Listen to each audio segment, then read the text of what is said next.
What's up, everyone? Today on the couch, we're going to be playing an all-time classic, Punch-Out! Now, I'm not even going to sit here and pretend I'm an expert at this game. In fact, this is one of the few games that I have just given up on ever trying to beat. In 100 years, I will never be able to beat this game. Still, I like to pop it in every once in a while and play around with it. So that's what we're going to do. We're going to casually play it, see how far we get into the game. I'll tell you a few stories, including my first ever what the fuck moment ever with video games. That actually happened with this game, and you'll hear about that today. So let's get started.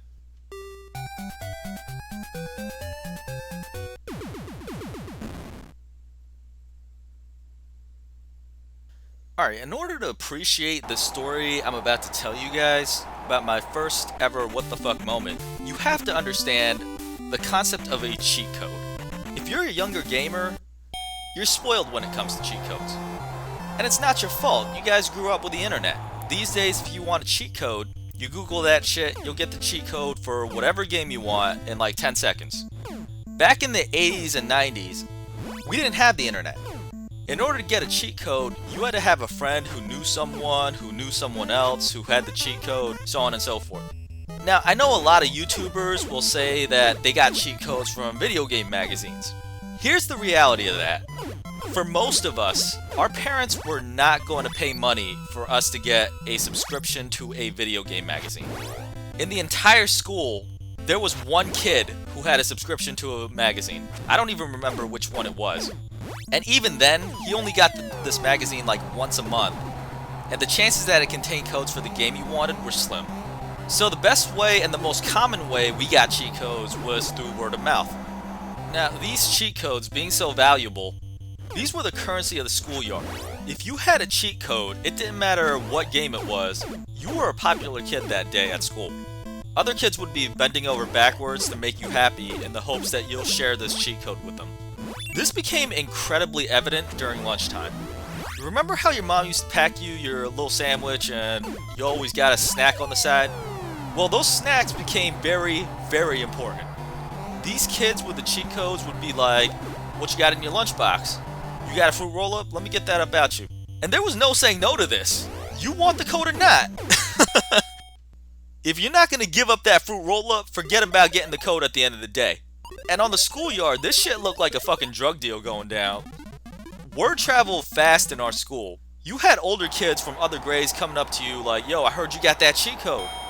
And of course, it's like, "Well, what you got?" "I got a candy bar." "Alright, write this down, don't tell nobody." If you went to school in the inner city, especially in New York, you know some of these schools look and are run like prisons. Yeah, this shit didn't seem too out of place when you think about it like that. Now, some of you are probably wondering, well, why would you give up the cheat codes at the end of the day? Why don't you just hang on to it and have the kids follow you around like slaves for the rest of the school year or however long you want them to? Well, because kids are not stupid. They know if you don't give up that cheat code at the end of the day, after I busted my ass for you, you're probably never going to give it up. So if you had a cheat code, it was only good for one day, but it was going to be a good day. You were going to be popular, have a bunch of kids follow you around and do whatever you tell them to, hoard a bunch of junk food, so on and so forth. Yeah, it's a lot like prison. Anyway, just to give you an idea of how serious this cheat code business was, let me tell you about this kid named Daniel. This happened when I was in first grade, so I was around 6 or 7 at the time, I guess. So Daniel, even at that young of an age, this kid was a snake. He was always coming up with lies and schemes and so forth. You remember in kindergarten how we all used to have nap time? So the teacher got tired with us always fucking around during nap time. She probably wanted some peace and quiet for like half an hour or whatever, so she says whoever falls asleep, I'll give a piece of candy to. This still didn't stop most of us from fucking around during nap time. We're a bunch of kids. Self-control is not high on our list of things that we can actually do at this point. Anyway, Daniel was always one of those kids that used to fuck around with us. Whenever the teacher came around the classroom to check to see who was sleeping, Daniel would always fake it, just to get that piece of candy. And we all knew he was doing this, but even at that young of an age, we were always told don't snitch. So Daniel always got away with this. But But that's just to give you an idea of what kind of kid this was. So Daniel sees this shit going down with cheat codes and thinks to himself, I can just tell these kids I have a cheat code when I really don't. Like, what are they gonna do? So Daniel comes in one day, claims to have this cheat code, and most of us know this is bullshit. We know he ain't got nothing. Well, there's another kid named Nate. Now, Nate was the class bully. He was the biggest kid in class, and he was just an asshole. He wasn't the type of bully to take your lunch money, but like I said, he was just an asshole. Like, I remember when I came to school one time, I told my friends, yo, I beat Contra. And Nate was the first one to be like, no, you didn't. Like, he was one of those kids. He was a troll. That's a better word. He was a troll before that word means what it means today. You know what, thinking back, I don't think Nate had any friends. That's how big of an asshole this kid was. Nobody wanted to hang out with him. Like, if we saw him and we were like, yo, what's up, Nate? He would always just look at us with this angry look on his face, just huffing and puffing like he wanted to punch us. Like, what the fuck is wrong with this kid? In fact, during recess, Nate would be off in the corner alone, just looking angry, just staring off at us. Like, there was something seriously messed up with this kid. I hope he got some help, because that shit wasn't right. Anyway, Nate really wanted this cheat code from Daniel, and none of us were going to tell him Daniel was full of shit. So for the entire day, Nate was pretty much Daniel's slave. Nate gave him all his snacks, followed him around like a little dog, and did whatever Daniel wanted. Well, at the end of the day, Daniel finally gives Nate this well-earned cheat code. The next day, I come into the classroom and I'm hanging up my jacket and backpack on those little closet spaces each elementary school classroom has. Well, from behind me, I hear Nate say, yo man, that cheat code didn't even work! All of a sudden, I hear my friends go, oh! This finally makes me turn around and I see Daniel on the ground. The front of his face is covered in blood and he is crying. The teacher runs over in a panic and she can't believe this is happening in a first grade classroom. She's screaming at Nate and trying to get Daniel off the floor. Daniel is bleeding so much that there is a puddle of blood underneath him. And when he goes to pick himself up, his hand actually slips in his own blood and he ends up falling back on the floor again. Eventually, the teacher takes both of them out of the classroom, and we're all standing there looking at this smeared blood puddle on the ground, and we're just like, holy shit. My friends tell me it started and ended with one punch. That was the first time I saw anybody just get laid out like that in real life. And all this was over a damn cheat code, man! This is how serious this shit was. So, Daniel eventually came back a few days later. He had a bandage on his nose for like a month. It was probably broken. I never really asked him about it. But this motherfucker was right back to his old tricks. Like, he ain't learned nothing from that punch. Nate came back a little bit after, but he left just as quickly. I don't know what happened to him, but he was back for less than a week before we just never saw him again. Maybe his parents sent him off to military school or something. If they were smart, they would probably put him in therapy. Like, there's something not right about that kid.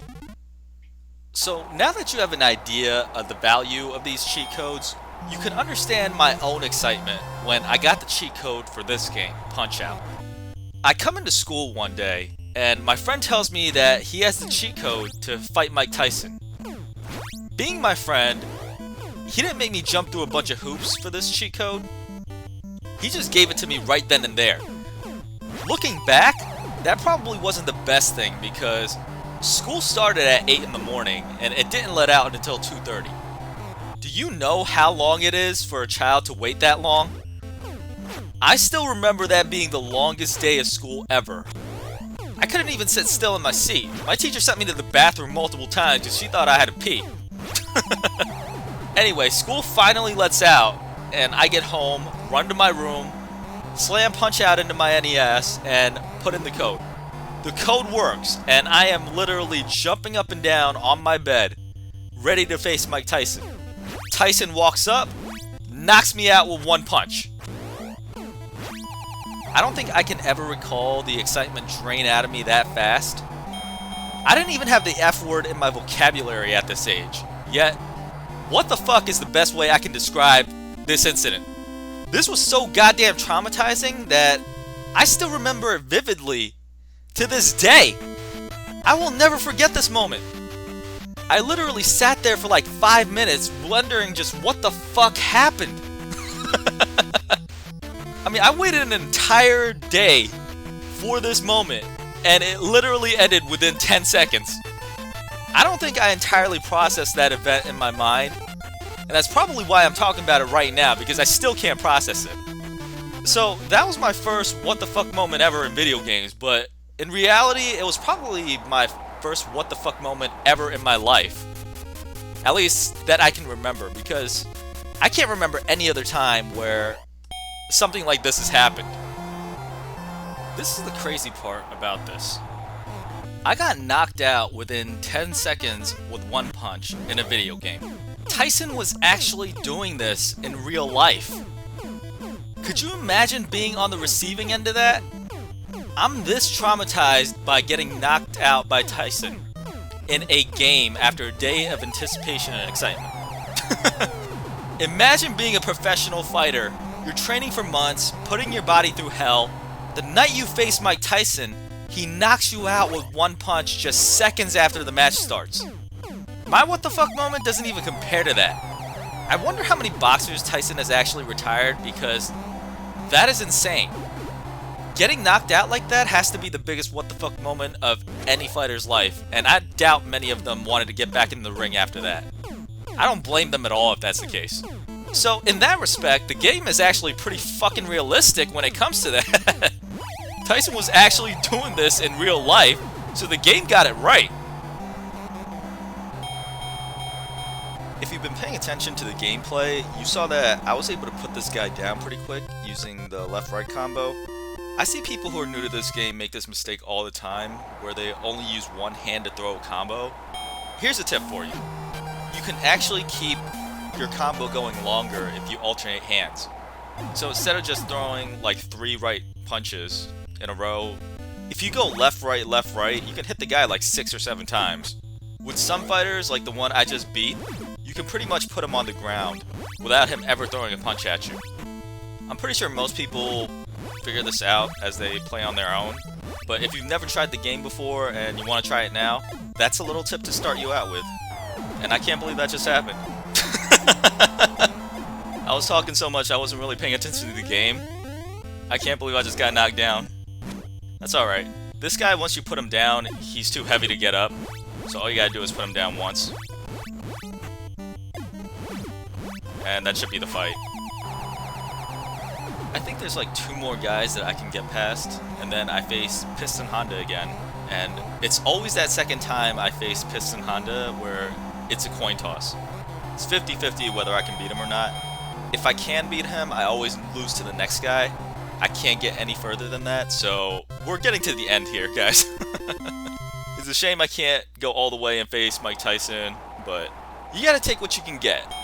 Especially with these old school 8-bit hard-ass games. So somebody once told me that this game would never be able to come out today because of the racial overtones. The characters themselves are pretty much caricatures of their nationalities. So let me say this, I can see why some people would be bothered by this, and I'm sure there's always going to be someone who is just looking to be offended and is going to go after this game no matter what, if it came out today. But at the same time, isn't Street Fighter guilty of the same thing? No one ever said anything about Street Fighter being racist. Or maybe they did and I just didn't hear about it. The point is, I'm sure there's going to be some people who are bothered, but it's not like it's going to really matter in the long run. In fact, didn't the Wii release a remake a couple years back? No one really made a big fuss about that when it came out, so there's your proof right there. Of course, I didn't really get a chance to play it, so they might have really toned it down, but I don't know. Alright, so let's skip ahead a bit to me knocking this guy out. You guys have already seen this guy, and if you played it, you know all about him. There's really not much to this game besides dodging and counter-punching, so yeah, let's skip ahead. Alright, so I've knocked this guy down twice already in this round. I only need one more, and I'm about to do that right now. That should give us a TKO. Moves on to the next fighter. But before we skipped ahead a bit, we were talking about the Punch-Out that came out for the Wii. Let's talk a little bit about the other sequels. And yes, there were other sequels. First off, let's talk about Power Punch or Power Punch 2. There was no Power Punch 1. This was supposed to be the sequel to Punch-Out, hence the 2 at the end. This game was originally being published by Nintendo, but was so bad that Nintendo backed out. Good call, but they should have gone further and made sure this game never saw the light of day. Unfortunately for the world, this game picked up another publisher, and it did eventually come out. The one good thing is that most people don't even know that this game exists. I didn't know about the game until recently when I saw YouTube videos of it and a couple of my friends mentioned it. A friend of mine was actually able to get a copy of this, and to say that this game was garbage would be giving the game too much credit. Now, I know I'm being harsh on this game, guys. If you're feeling particularly masochistic, try the game out for yourselves and you'll understand why I'm being so harsh. The other one was Super Punch-Out for the SNES. Now this one I've heard some good things about. I haven't played it myself, so I don't know much about it, but everyone who has played it has given good reviews. I don't know if I'll be able to get my hands on this, but if I do, I'll be sure to play this one sometime in the future. There was also an arcade version, which had 2 screens. This was the original Punch-Out, which was ported onto the NES, and that's the one we're playing right now. Yes, got him. If you don't time that punch right, he'll knock you out. So, you gotta make sure to focus right there, whenever he gets ready to charge. So anyway, we were talking about the arcade version of this game. Once again, the arcade version isn't really well known. I'm not even sure if it was a good game or not, but they ported it onto the NES, so there must have been something there. Here we go again. If I get this right, I think that's a TKO. Awesome, that's a TKO. Alright, we are moving on to Piston Honda next.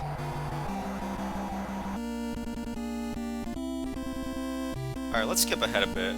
We get another training montage at night. Yep, there you go, there you see it. Well, let's just skip ahead to the fight. You don't have to wait and see all this. Alright, so Piston Honda this time around pretty much does the same thing, but he is a little bit faster, so your dodges have to be incredibly precise. I don't think he does more damage, but somebody has told me that he does a little bit extra damage as well. I don't know if somebody in the comments can confirm that or whatnot. Shit, I really shouldn't try to dodge that. I should just block all of them. Well, I am doing pretty well so far. And of course I jinxed myself. Oh my god, okay. I just got hit twice with a big shot. Oh, I'm tired. This is not good, guys. This is not good. Hold on. I might be able to knock him down, at least once in this round. Round's coming to an... Oh, come on. Alright, here we go, here we go. Yes, yeah, alright, so we did get him down once in this round. That's a good thing. My health is crap, though, so that's not so good. I think he's probably going to get us down at least once in the next round. Hopefully he won't put us down for good in the next round. I'm hitting the select button here. For those of you who don't know, if you hit the select button while you're on this screen, you can see Doc's hand. Doc is your trainer. It goes faster. That means you're gaining some health. I should have explained that earlier on in the game. I can't believe it took me until now to actually explain that. I don't know how long I'm gonna last with this much health. This is barely... Oh, God! Okay, we knew this was gonna happen, but I was hoping it wouldn't happen this quickly. Oh, man, here we go. But even if you block, you're gonna lose some health. And when you have very little health, that's barely enough to block with, it becomes hard to get through the round.